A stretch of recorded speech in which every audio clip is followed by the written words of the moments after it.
তোমাদের জন্য দারুণ সুখবর, অন্নপূর্ণা যোজনার নতুন লিস্ট অর্থাৎ বেনিফিশিয়ারি লিস্ট প্রকাশিত হয়েছে। প্রকল্পের টাকা কারা কারা পাবে তাদের নামের তালিকা প্রকাশিত করেছে সম্পূর্ণ অফিসিয়ালিভাবে। তোমার এলাকায় কাদের কাদের লিস্টে নাম এলো তোমরা অবশ্যই চেক করতে পারবে, এবং তোমাদের আন্ডার ইনকোয়ারি যাদের দেখাচ্ছে তাদেরকে কি করতে হবে, তাদের পরবর্তী কি স্টেপ থাকবে তাদের জন্যও কিন্তু আপডেট রয়েছে। তো এই হচ্ছে নামের তালিকা, দেখতেই পাচ্ছ বেনিফিশিয়ারি লিস্ট প্রকাশিত হয়েছে। এগুলো সম্পূর্ণ ওয়ার্ড অনুযায়ী, যে ওয়ার্ড রয়েছে সব আলাদা আলাদা ওয়ার্ডের কিন্তু আলাদা সব নামের তালিকা প্রকাশিত হয়েছে, এবং এটা একদম লম্বা লিস্ট রয়েছে। এই লিস্টে কী কী রয়েছে আমি তোমাদের এই ব্যাপারটা একটু বলে দিই। আমি শুধু প্রাইভেসির খাতিরে পুরোটা দেখাতে পাচ্ছি না, তবে লিস্টের মধ্যে যেগুলো থাকবে সেটা হচ্ছে তোমার নাম, প্রথমে বেনিফিশিয়ারি তার নাম থাকবে, তার মোবাইল নাম্বার থাকবে, তারপরে হচ্ছে তার জন্ম তারিখ থাকবে, এবং হচ্ছে তার জেন্ডার থাকবে, অবশ্যই সেটা ফিমেল লেখাটা থাকবে, ঠিক আছে।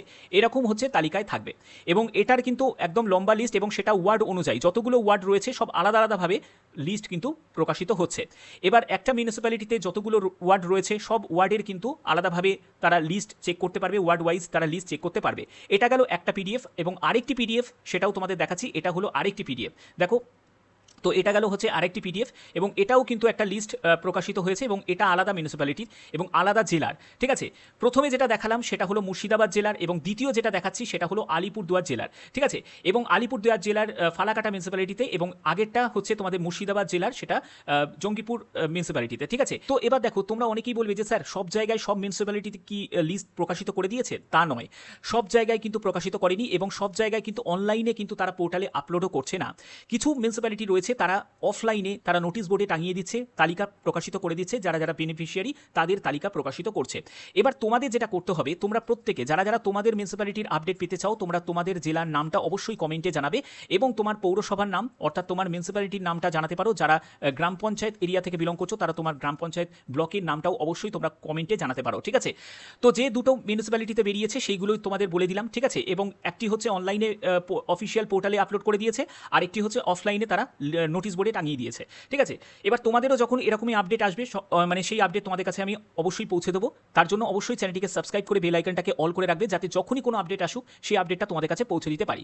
এবার চলে আসছি যাদের স্ট্যাটাসে, যারা তোমরা স্ট্যাটাস চেক করেছো, এবং তোমাদের যাদের স্ট্যাটাসে আন্ডার ইনকোয়ারি দেখাচ্ছে, তোমরা অনেকেই বলছো স্যার এবার আমাদের কি করতে হবে, আমাদের কি করণীয়।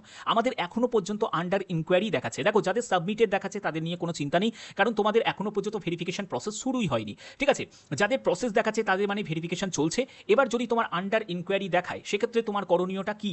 তোমাকে যদি আন্ডার ইনকোয়ারি দেখায়, প্রথমত তুমি একটা কাজ করতে পারো, তোমাদের পঞ্চায়েত অফিসে গিয়ে যোগাযোগ করতে পারো, ঠিক আছে। গ্রাম পঞ্চায়েত অফিসে তোমরা যোগাযোগ করতে পারো। এছাড়া তুমি যদি মিউনিসিপ্যালিটি এরিয়া থেকে বিলং করো তাহলে তুমি মিউনিসিপ্যালিটিতে গিয়ে একবার যোগাযোগ করতে পারো, সেখানে গিয়ে একবার কথা বলতে পারো যে তোমাদের এরকম দেখাচ্ছে, আন্ডার ইনকোয়ারি দেখাচ্ছে, তোমাদের কিছু করতে হবে নাকি। অনেক সময় কি করছে যে বিভিন্ন জায়গা থেকে তারা পঞ্চায়েত অফিস থেকে হোক বা যাদের পৌরসভা থেকে হোক, তাদের একটা ফর্ম ফিল আপ করে জমা দিতে হচ্ছে, ঠিক আছে। বা বিডিও অফিসেও কিন্তু এই একটা ফর্ম কিন্তু জমা দিচ্ছে, প্রত্যেকটা বিডিও অফিসে কিন্তু আলাদা আলাদা ব্যাপারটা কিন্তু হচ্ছে। সব জায়গায় একই রকম প্রসেসে তারা মানে এই আন্ডার ইনকোয়ারি করাচ্ছে না, বা তারা ফর্ম বিলি করছে না, ঠিক আছে।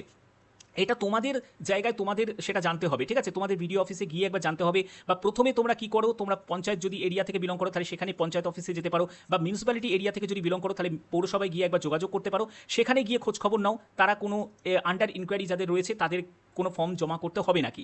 যদি ফর্ম জমা করতে হয় তাহলে সেই ফর্মটাকে জমা করে দিতে পারো, এবং কিছু প্রয়োজনীয় যা যা তোমাদের এই প্রিন্ট আউটগুলো লাগবে, মানে অ্যাকনলেজমেন্ট যে প্রিন্ট লাগবে, ভোটার কার্ড লাগবে, তারপরে আধার কার্ড লাগবে, এগুলো তোমাদের মানে স্বাভাবিক জিনিস, এগুলো তোমাদের সঙ্গে ক্যারি করতেই হবে, ঠিক আছে।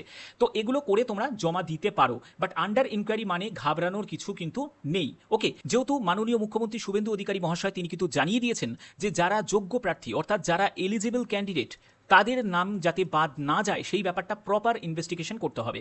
তো এর জন্য তোমরা নিশ্চিন্তে থাকো, যদি তুমি যোগ্য হও, তুমি যদি এলিজিবল হও, তাহলে অবশ্যই কিন্তু তোমাদের বেনিফিশিয়ারি লিস্টে তোমার নাম আসবে, এবং তোমাদের এই আবেদন অ্যাপ্রুভডও হয়ে যাবে।